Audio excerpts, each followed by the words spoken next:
one of the big issues on the campaign trail has been inflation, the cost of groceries, the cost of gas. Yeah. What would you do on day one to reverse that? And Democrats keep pointing to corporate greed. Is that a factor in this as well?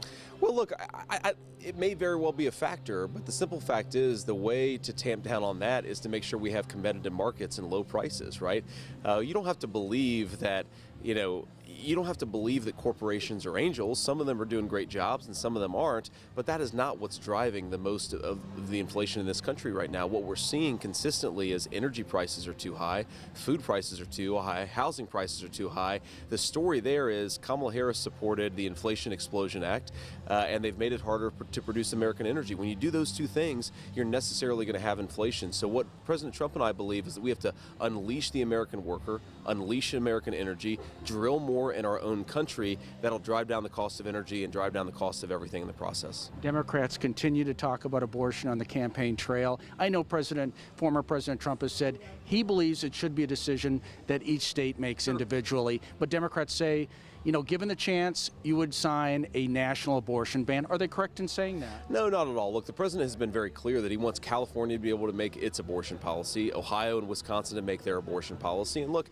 the voters of these states are going to come down on different sides of this issue. The voters should ultimately decide, not the national government. What President Trump believes and what I believe is that the national government's got to focus on the big issues. We've got to close down that southern border. We've got to bring the price of goods down for the American taxpayer, and in the process, bring more prosperity to our country. Republicans have been calling on the vice president to do more interviews, to answer questions from the media. She's going to sit down with CNN tomorrow. What are your expectations? My expectations is just that she actually answers the question. This is a person who said she wanted to defund the police, wanted to ban fracking, wanted to ban offshore drilling, supported the Inflation Explosion Act, and now Americans are living with the consequences. Normal people can't afford to buy groceries. They can't afford the price of rent.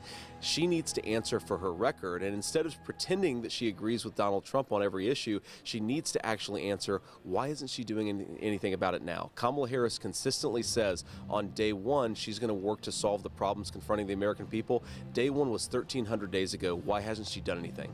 There's a big debate September 10th. Will Trump be on the stage? And if he's not on the stage, what could potentially keep him off that stage? I think the president's going to debate Kamala Harris. We need to have a debate. The American people need to see the candidates. And I think President Trump is looking forward to having a good exchange of ideas. Finally, I want to ask you about the border and stuff.